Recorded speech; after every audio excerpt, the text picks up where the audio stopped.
Bonjour. Euh, Avant de vous parler d'OpenStreetMap, en fait, je vais vous parler de quelque chose d'un peu plus généraliste, les communs et les communautés. Puis on va arriver ensuite à OpenStreetMap. On entend de plus en plus parler de communs, de biens communs. Il y a même eu, je crois, hier, plein de représentants du numérique qui sont allés faire des belles choses pour le bien commun à l'Élysée. Il y a quand même une définition un petit peu floue de la notion de commun.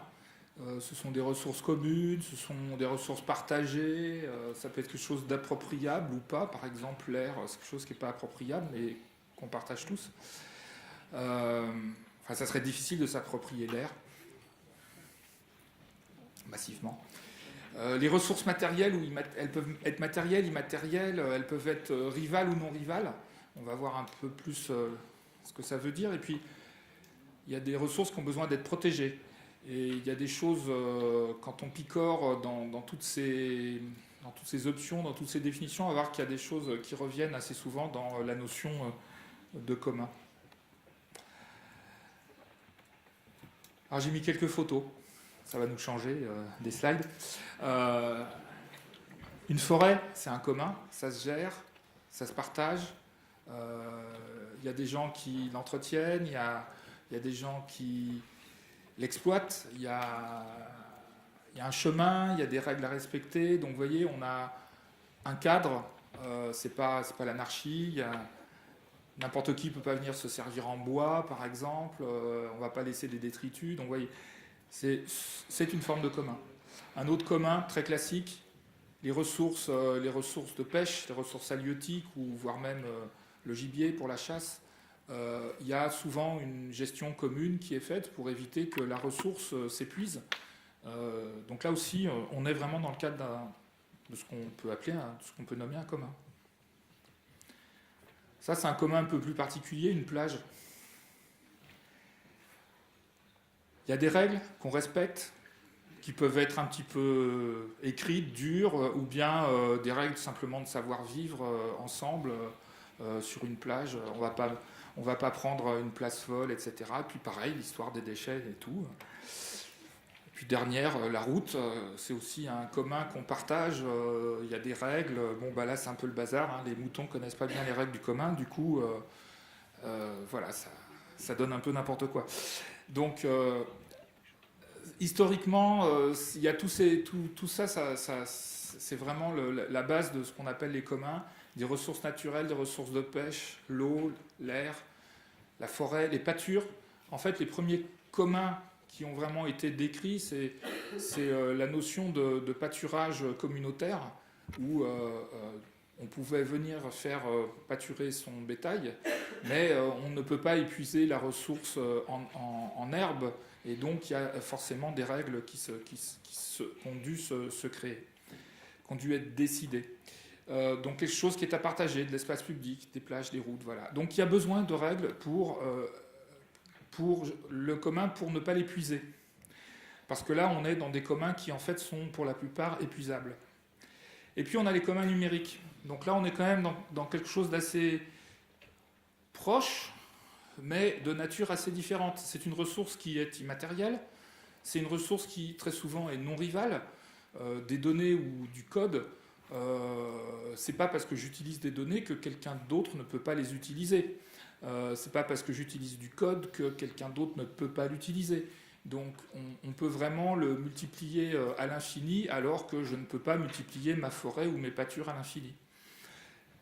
C'est quelque chose qui est à entretenir. Je pense que c'est là où on va retrouver quelque chose de commun dans les communs. Il y a besoin d'un entretien du commun. Deux exemples.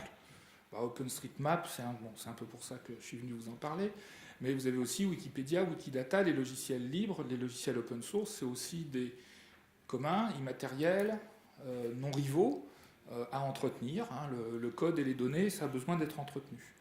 Donc là aussi, il y a des règles pour les protéger et puis pour en assurer la durabilité, la pérennité. Une chose importante dans un commun, c'est ces règles, qui les fixe, qui les définit. Vous avez des gouvernances qui peuvent être fermées ou qui peuvent être ouvertes. Pour les gouvernances fermées, les règles sont définies par un petit groupe de personnes qui suit certains objectifs qui peuvent être plus ou moins dans l'intérêt général, ça peut être variable.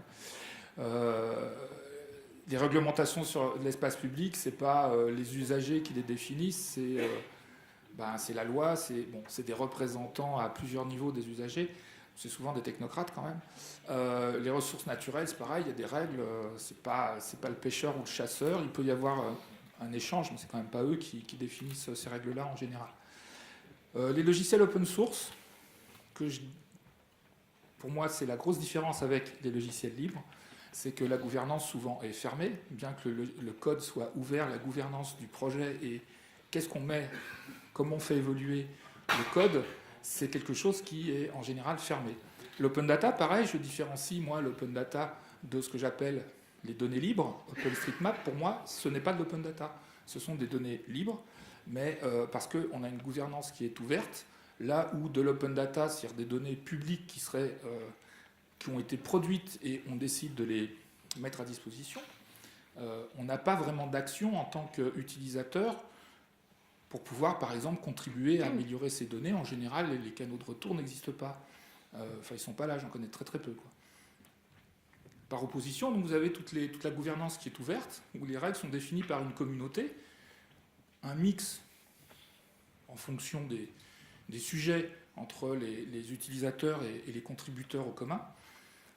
Et là, on retombe dans OpenStreetMap, Wikipédia, Wikidata, les logiciels libres, les données libres. Voilà, donc vous voyez, c'est vraiment la grosse différence entre les deux. Donc j'ai parlé de communauté, commun, communauté. Des communautés, vous avez la communauté des utilisateurs, les gens qui vont tirer parti du commun. Dans les données, dans le code, on a non seulement des utilisateurs, mais aussi des contributeurs. On peut le retrouver dans les ressources naturelles. Par exemple, une forêt, il va y avoir des gens qui vont entretenir les chemins et il va y avoir des gens qui vont se balader. Donc on a quand même des utilisateurs et une forme de contribution. Donc on a souvent sur les projets libres beaucoup plus d'utilisateurs qu'on a de contributeurs. Wikipédia, c'est typique. Il y a même des gens que je rencontre où j'explique OpenStreetMap, c'est le Wikipédia de la cartographie et vous, comme dans Wikipédia, vous pouvez contribuer. Il y a des gens qui découvrent que l'on peut contribuer à Wikipédia. Donc, et puis vous avez la communauté de contributeurs, donc des gens qui contribuent. C'est souvent la valeur essentielle du projet. Moi, je dis souvent que sur OpenStreetMap, si on devait choisir entre perdre les données et perdre les contributeurs, mon choix est fait. Je perds les données parce que les contributeurs vont les recréer. Donc les contributeurs entretiennent le commun et ça, c'est vraiment un point extrêmement important. Un des objectifs, c'est de faire comprendre aux utilisateurs qui peuvent être contributeurs. Donc faire prendre conscience de la possibilité de contribuer, ce qui n'est pas toujours évident, parce que culturellement, historiquement, techniquement, c'était pas facile d'organiser une contribution ouverte. Et Internet a changé beaucoup de choses parce que Internet, c'est quelque chose qui est bidirectionnel. Donc je peux recevoir, je peux accéder, mais je peux aussi transmettre. Voilà, ça marche dans les deux sens. Là où très souvent, on était plus en réception de quelque chose, on n'avait pas de possibilité de retour. Et donc faire prendre conscience de l'intérêt de contribuer, c'est aussi extrêmement important parce que plus il y a de contributeurs, plus on partage l'effort par rapport à un projet. C'est la force du nombre et ça permet d'atteindre des buts qui sinon seraient quasiment impossibles. Une image est plus parlante, je pense. Elle va arriver. OpenStreetMap, le commun, c'est quoi? C'est une base de données géographique. Donc déjà, tous les gens qui ne savent pas qu'OpenStreetMap est une base de données et n'est pas qu'un fond de carte, grande découverte. C'est une base de données, elle est sous une licence libre, c'est la licence EDBL. Cette licence, elle impose un partage à l'identique, c'est-à-dire les gens qui l'utilisent, on leur demande aussi de contribuer. Elle est largement réutilisable, elle a quand même une particularité très très intéressante, cette licence, par rapport à d'autres licences qui imposent un partage à l'identique. C'est que ce que vous produisez avec, si ce n'est pas une base de données, donc si ce n'est pas quelque chose qui peut retourner dans le commun, on ne vous impose pas de licence dessus. Vous produisez une carte papier, je sais pas quoi, avec OpenStreetMap, vous pouvez la mettre dans n'importe quelle licence. Il y a une autre licence qui existe de partage à l'identique sur des données qui s'appelle la CC by SA. Et elle, par contre, elle vous imposerait que votre carte elle soit aussi en CC by SA, ce qui est quand même assez fort et violent. Donc le contenu, il est constitué de façon collaborative, donc c'est la communauté des contributeurs. C'est un projet qui est mondial, la base de données est mondiale et l'accès aux données est totalement gratuit. Ça a démarré en 2004, ça a vraiment décollé à partir de 2008. Et donc voici l'image. Non, voici pas l'image.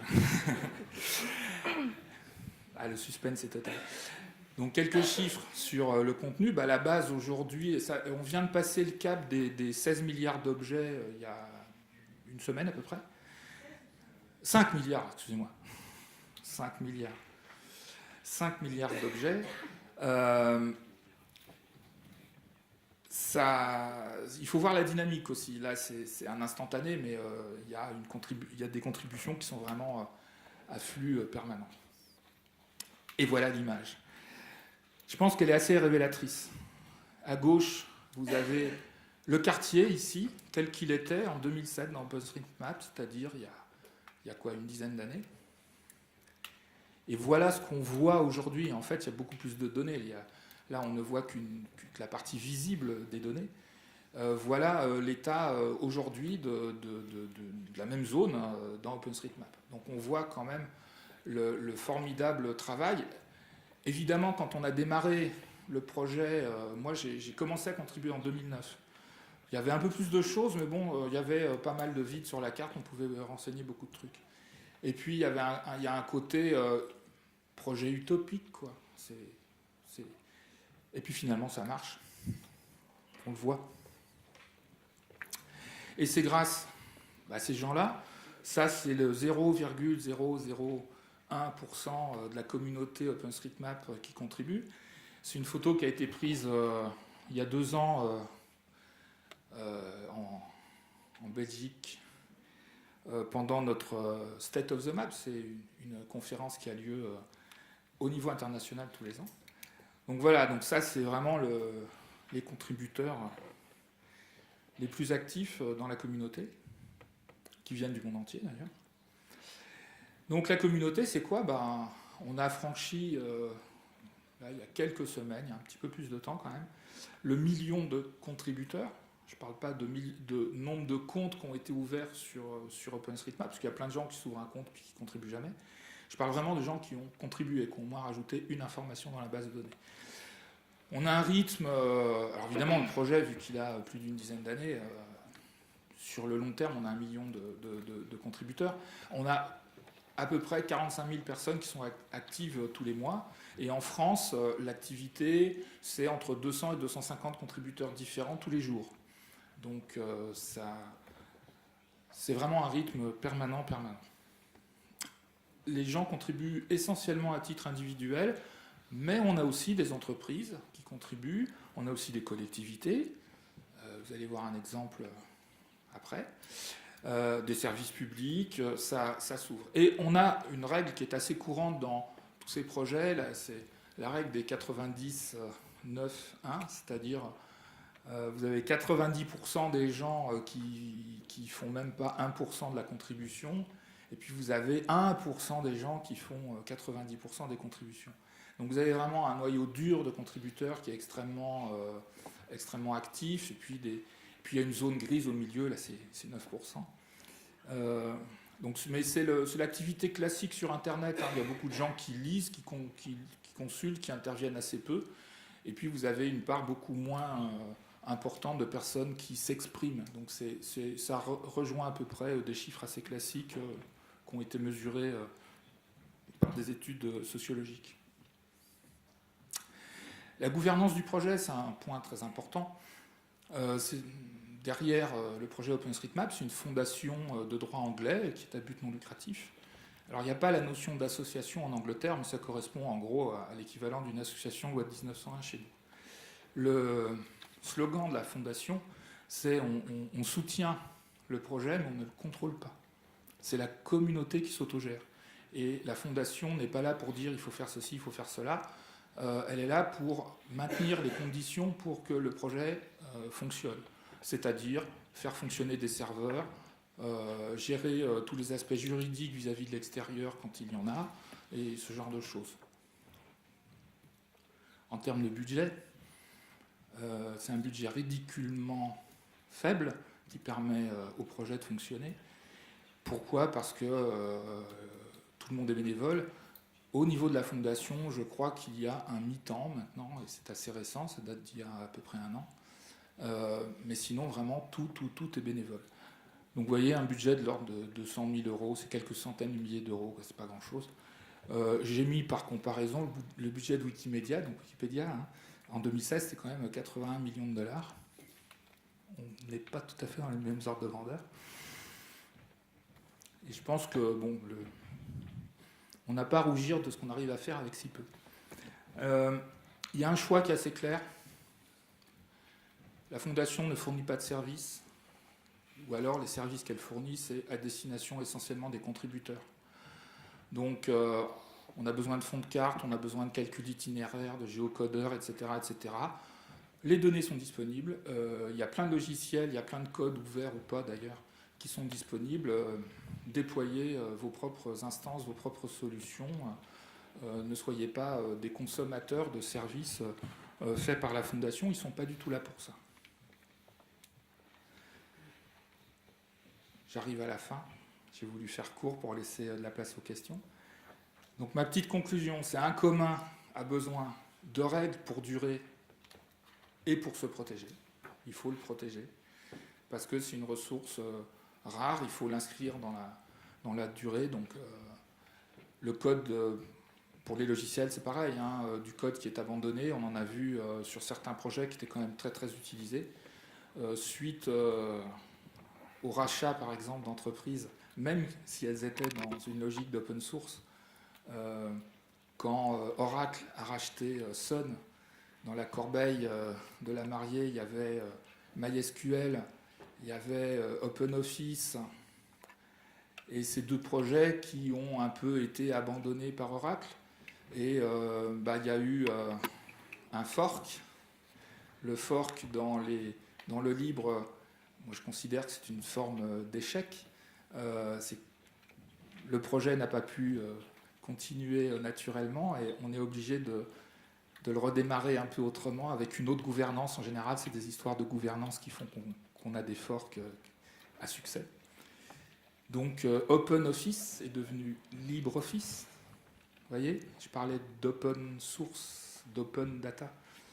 Donc avec des gouvernances un peu fermées par rapport à des données libres ou du logiciel libre. Là, même le nom est assez clair. Pour MySQL, ça a évolué ensuite vers MariaDB. Il faut une communauté. Donc un commun sans communauté, je ne sais pas ce que c'est. C'est autre chose. Puis il faut que la gouvernance soit ouverte pour que le projet soit vraiment collaboratif. Sinon, c'est pas vraiment quelque chose de... On n'est pas dans une logique collaborative, on est plus dans une logique de captation. Voilà. Donc je vous invite à rejoindre dans un premier temps les 90% qui contribuent qu'à 1% des données, puis petit à petit d'aller vers les 9%, puis vers les 1% qui vont contribuer les 90% des données. L'intérêt quand même, hein, comme j'ai dit tout à l'heure, c'est la force du nombre, le partage de l'effort. Chacun vient apporter sa petite pierre et ça permet de faire de gigantesques pyramides. Donc voilà, c'est un peu la logique. Puis une petite citation de Montesquieu, ça fait bien, je trouve. Voilà. Si vous avez des questions, n'hésitez pas.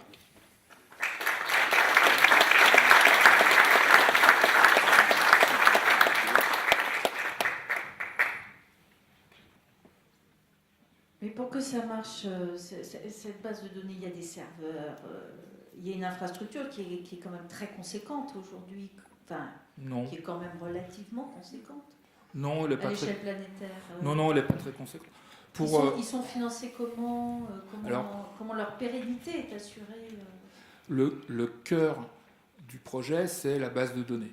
La base de données, aujourd'hui, elle fonctionne sur 2 machines, qui ne sont pas des machines gigantesques. Et pourquoi ? Parce que l'API avec laquelle on interagit sur cette base de données a vraiment été conçue uniquement pour le flux de contribution. Donc ce n'est pas une API qui permet par exemple de rechercher des objets dans la base. Il faut lui dire, moi je veux l'objet numéro tant, là, qui va nous donner toutes les informations. Ou alors je veux tous les objets dans une zone pour pouvoir l'éditer. Donc hop, ça c'est géré par l'API. Mais dès qu'on veut des services un petit peu plus évolués, recherche d'adresse, recherche de points d'intérêt, calcul d'itinéraire, fond de carte, et puis tout ce qu'on peut faire, ça c'est des services complètement annexes. Alors la fondation génère un fond de carte. Pourquoi ? Parce que ça serait quand même assez... je dirais au tout début, il n'y avait même pas de fond de carte. Et évidemment, les gens qui contribuent dans OpenStreetMap, pour la plupart, ils veulent voir leur contribution. Donc, c'est obligé de faire un fond de carte et de faire un fond de carte où on montre énormément de choses. Donc, un reproche qu'on peut faire au fond de carte par défaut d'OpenStreetMap au niveau international, c'est qu'il est très très dense, il est très très fouillis. Même le fond de carte que moi je génère pour la France, c'est pareil. Mais l'idée, c'est vraiment pas d'en faire un fond pour poser des choses dessus. C'est vraiment que les contributeurs voient le plus rapidement possible leur contribution. Donc en général, une contribution apparaît sur le fond de carte dans les minutes qui suivent et dans le pire des cas, dans les heures qui suivent. Mais la liste des serveurs est publique sur notre wiki, hein, et en fait, il n'y en a pas tant que ça. On nous fournit aussi des machines pour héberger par exemple des caches pour le fond de carte. Donc il y a, je sais pas, une quinzaine de caches de tuiles de fond de carte répartis un peu partout dans le monde. Au niveau d'OpenStreetMap France, on gère une douzaine de machines qui nous servent là aussi essentiellement à fournir des services aux utilisateurs, aux contributeurs. Et on a quelques services qu'on a un peu visés pour plus large que les contributeurs, entre autres un outil qui s'appelle UMAP, qui permet de faire des cartes personnalisées qu'on peut réintégrer dans un site web. On a 250 000 cartes qui ont été créées sur cet outil, et c'est une seule machine qui est derrière, donc on n'assure pas de SLA, de qualité de service, etc. On fait au mieux, on fait quand même pas mal, hein. Mais avec des moyens qui sont limités. Par contre, tout le code est ouvert, donc si quelqu'un veut déployer ça d'une façon plus stable, plus fiable, etc., pas de problème. Et il y a un écosystème d'entreprises qui gravite autour d'OpenStreetMap et qui fournit des services commerciaux et industriels de qualité. Donc, c'est pareil, il vaut mieux laisser un écosystème se développer autour.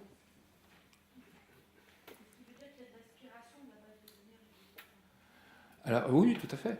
Par exemple, ce qui veut dire que ces services-là s'appuient sur des réplications en fait, de la base qui est faite régulièrement. Quand on contribue dans la base OpenStreetMap, dans la minute qui suit, il y a un fichier qui est généré toutes les minutes avec tout ce qui a changé dans la base dans la minute précédente. Et donc, c'est un fichier de diff, il suffit de... Donc, on peut prendre un DOM de la base qui lui aussi est généré, je crois, toutes les 2 semaines. On peut l'importer sur sa propre machine, le restructurer en fonction des besoins qu'on a, parce qu'évidemment, en fonction des besoins, on va restructurer l'information d'une façon qui ne sera pas la même si on veut calculer l'itinéraire ou si on veut faire du fond de carte.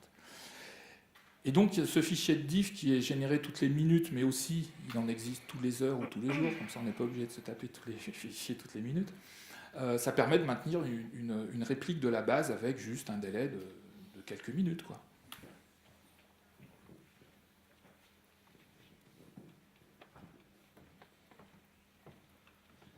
Bonjour, vous avez parlé de règles parce que les données en fait le cache ne peut pas être consommé en direct en fait sur OpenStreetMap. Vous avez commencé à faire un petit peu la chasse à tout ça parce qu'on voit en fait quand même pas mal de POC qui sont réalisés et qui se connectent directement en fait sur les données en direct d'OpenStreetMap sans faire fi en fait des problèmes de licence. Alors il y a 2 choses. Il y a les problèmes de licence, les gens qui ne respectent pas la licence.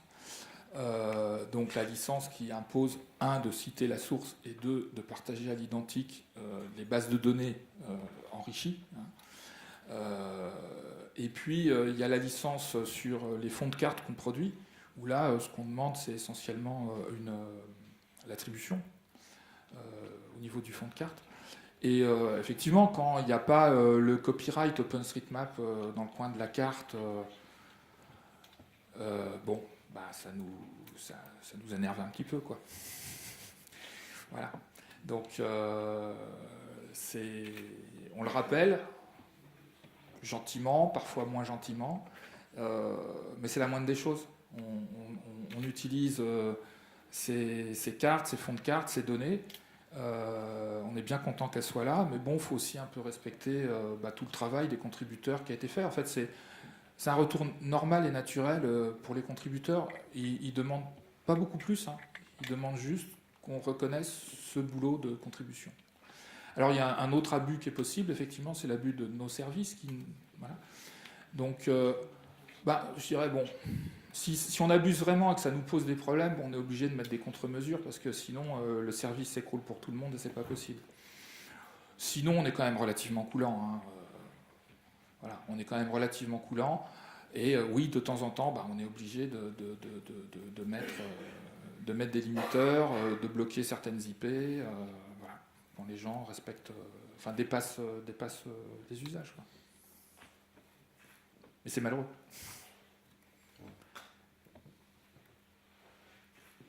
Donc, si vous utilisez des fonds de carte OpenStreetMap, si vous utilisez des données OpenStreetMap, merci de ne pas oublier l'attribution. On ne demande pas grand-chose, mais voilà, ça c'est le respect des contributeurs. D'autres questions ?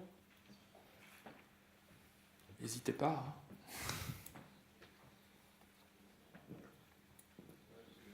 Vous avez dit que vous aviez peu de financement, effectivement, vu tout le travail que vous faites, ça ne doit pas couvrir tous vos frais.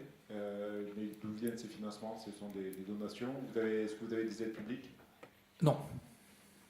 Alors, vous n'en voulez pas ou vous n'en voulez pas? Franchement, un peu des deux. Un peu des deux, parce que déjà, c'est extrêmement compliqué les aides publiques. Le montage de dossiers et tout, ça nous obligerait presque à avoir quelqu'un quasiment à plein temps là-dessus, et du coup ça serait des frais, et une grosse partie des aides publiques partirait dans ces frais-là. Donc franchement, est-ce que le jeu en vaut la chandelle?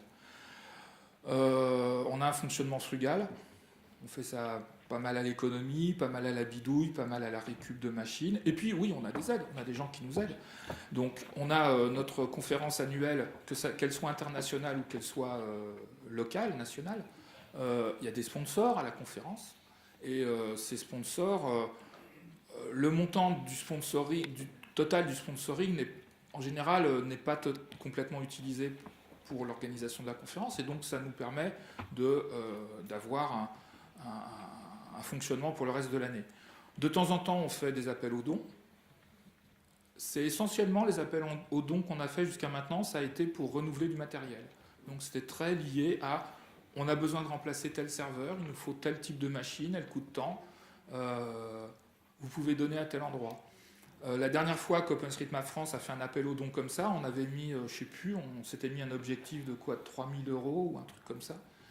On a reçu 8 000. On a acheté un petit peu plus de matériel, mais on n'a pas encore tout dépensé. Donc on n'a pas refait d'appel aux dons depuis au moins 3 ans en France. Mais les aides publiques, ouais, on n'y est pas allé. On n'y est pas allé, et oui, il y a un peu un choix quand même. Il y a un peu un choix. Parce qu'en plus, pour tout ce qui est aide publique, pour les associations,